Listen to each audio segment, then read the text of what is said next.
Assalamualaikum warahmatullahi wabarakatuh. Selamat siang kepada Bapak Dr. Haji Agus Muharram MPD dan Ibu Wina Mustikati SPD MPD selaku dosen pengampu mata kuliah pedagogik serta teman-teman sekalian. Kami dari kelompok 11 yang terdiri dari saya, Dea Resti Fauzia dengan NIM 2100714 selaku moderator pada hari ini bersama dua rekan saya yang lainnya yaitu Anita Rahmawati dengan NIM 2108387 dan Rumaisyah Septiani Nurilahi dengan NIM 2102636. Pada hari ini kami akan mempresentasikan hasil diskusi kelompok kami yang berjudul Lingkungan Pendidikan.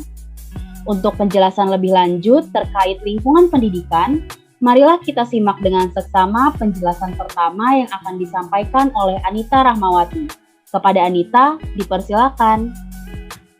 Baik, terima kasih moderator atas kesempatannya. Sebelumnya izin memperkenalkan kembali, saya Anita Rahmawati dengan NIM 2108387. Di sini saya akan menjelaskan mengenai konsep lingkungan.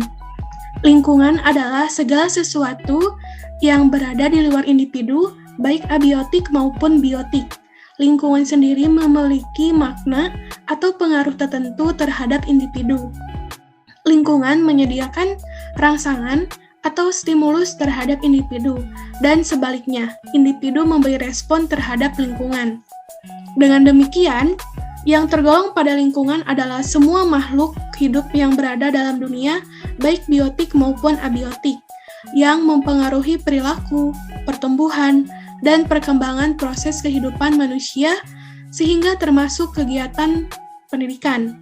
Nah, lingkungan hidup manusia ini dapat dibedakan menjadi dua, yaitu yang pertama lingkungan alam, dan yang kedua yaitu lingkungan sosial. Lingkungan alam yaitu segala sesuatu atau benda di luar manusia yang berada di dalam dunia ini seperti batu, rumah, tumbuh-tumbuhan, hewan, iklim, siang malam, dan sebagainya.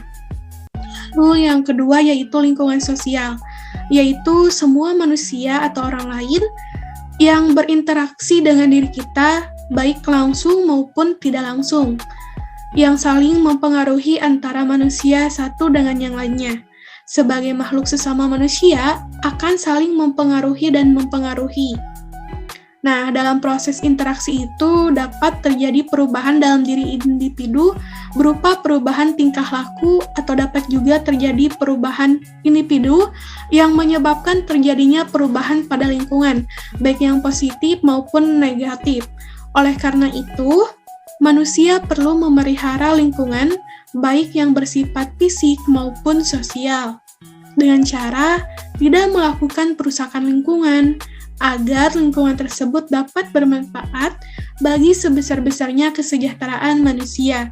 Mungkin itu saja yang dapat saya sampaikan, dikembalikan kepada moderator.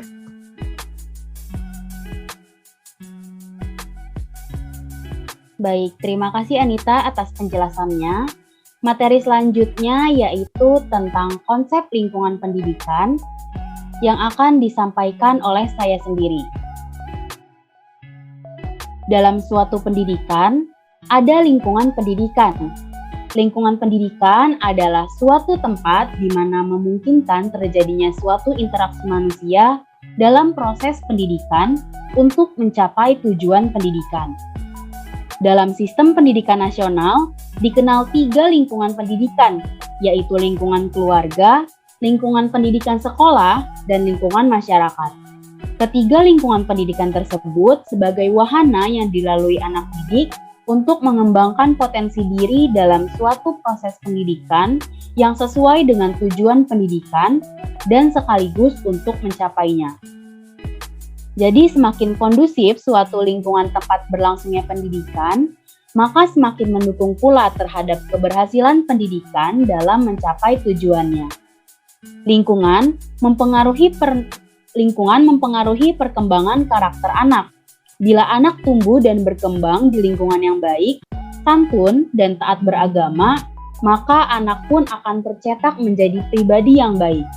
Tetapi sebaliknya, pengaruh buruk dari lingkungan juga merupakan kebiasaan yang mudah menular. Oleh karena itu, orang tua harus benar-benar memperhatikan pengaruh lingkungan terhadap pendidikan anak. Menurut pasal 1, Undang-Undang Nomor 20 Tahun 2003 menyebutkan bahwa penyelenggaraan pendidikan nasional secara sistematik memiliki 3 jalur pendidikan yang meliputi: pertama, pendidikan formal. Pendidikan formal adalah jalur pendidikan yang terstruktur dan berjenjang yang terdiri atas pendidikan dasar, pendidikan menengah, dan pendidikan tinggi. Yang kedua, pendidikan non-formal. Pendidikan non-formal ini merupakan jalur pendidikan di luar jalur pendidikan formal yang dapat dilaksanakan secara terstruktur dan berjenjang. Dan yang ketiga, pendidikan informal. Pendidikan informal ini adalah jalur pendidikan keluarga dan jalur pendidikan lingkungan. Dilihat dari tempat berlangsungnya kegiatan pendidikan, nampak bahwa ketiga jalur pendidikan tersebut menggambarkan adanya ketiga jenis lingkungan pendidikan atau tempat berlangsungnya pendidikan, yaitu pendidikan informal yang biasanya berlangsung pada lingkungan keluarga, lingkungan pendidikan formal dalam dunia persekolahan, dan lingkungan informal yang umumnya berlangsung di masyarakat luar sistem persekolahan.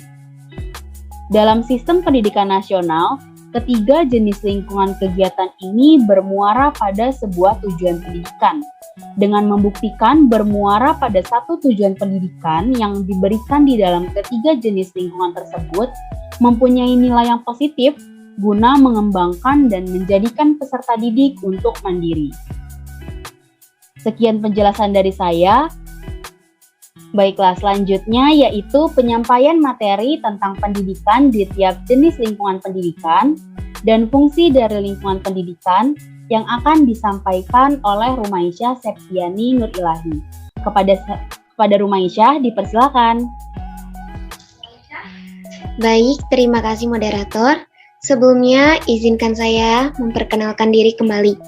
Perkenalkan, saya Rumaisyah Septiani Nur Ilahi dengan NIM 2102636. Di sini saya akan menjelaskan mengenai pendidikan di tiap jenis lingkungan pendidikan yang dibagi menjadi 3. Yang pertama adalah lingkungan keluarga, lingkungan sekolah, dan juga lingkungan masyarakat. Lingkungan keluarga. Pendidikan yang berlangsung pada lingkungan keluarga secara alamiah dan wajar, tidak ada aturan yang mengikat. Karena itu, lingkungan keluarga ini disebut pendidikan informal. Yang kedua, ada lingkungan sekolah pendidikan yang berlangsung pada lingkungan sekolah, yaitu pendidikan yang dirancang sedemikian rupa secara berencana. Dilaksanakan dengan berbagai aturan, berjenjang, seleksi peserta didik dan pendidik, dan kegiatannya berlangsung secara berkesinambungan, sehingga disebut lingkungan pendidikan formal. Dan yang ketiga, ada lingkungan masyarakat. Pendidikan yang ada di lingkungan masyarakat ada aturan yang fleksibel dan lebih longgar dibandingkan dengan pendidikan sekolah. Tidak selalu berjenjang dan keluar, sehingga disebut lingkungan pendidikan non-formal. Sedangkan lingkungan masyarakat merupakan tempat praktek dari bekal yang diperoleh di keluarga dan sekolah, sekaligus sebagai tempat pengembangan kemampuan diri. Kegiatan lingkungan pendidikan tersebut harus berkolerasi atau memiliki satu pemahaman yang sama untuk mendidik anak agar dapat dewasa dan juga mandiri. Terdapat hubungan timbal balik dan saling mempengaruhi antar lingkungan pendidikan, sehingga terjadi keselarasan dan keserasian dalam menjadikan manusia yang berpendidikan dan berkepribadian unggul.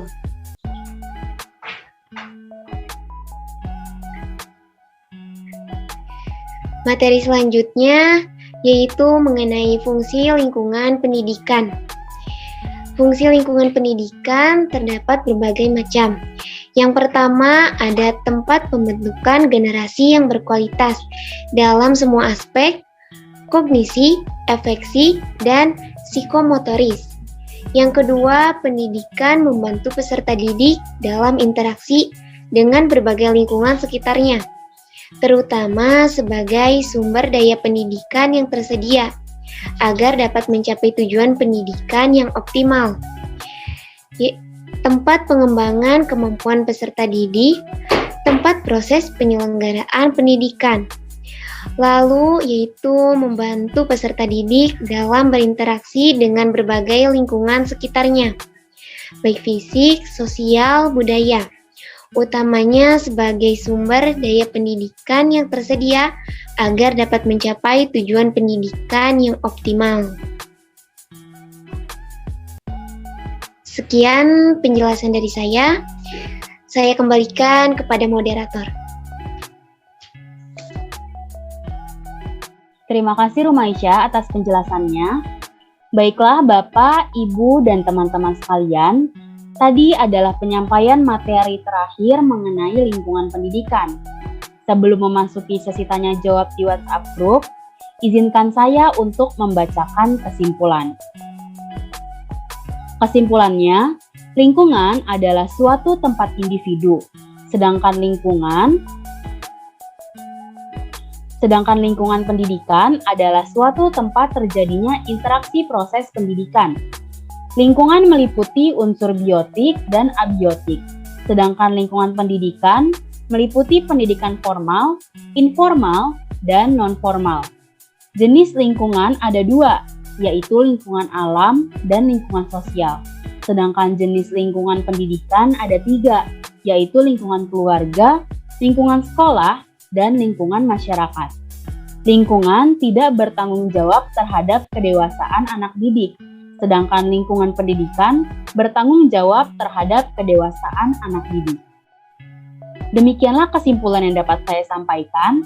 Terima kasih atas perhatiannya dan mohon maaf apabila ada kesalahan. Akhirul kalam, wassalamualaikum warahmatullahi wabarakatuh.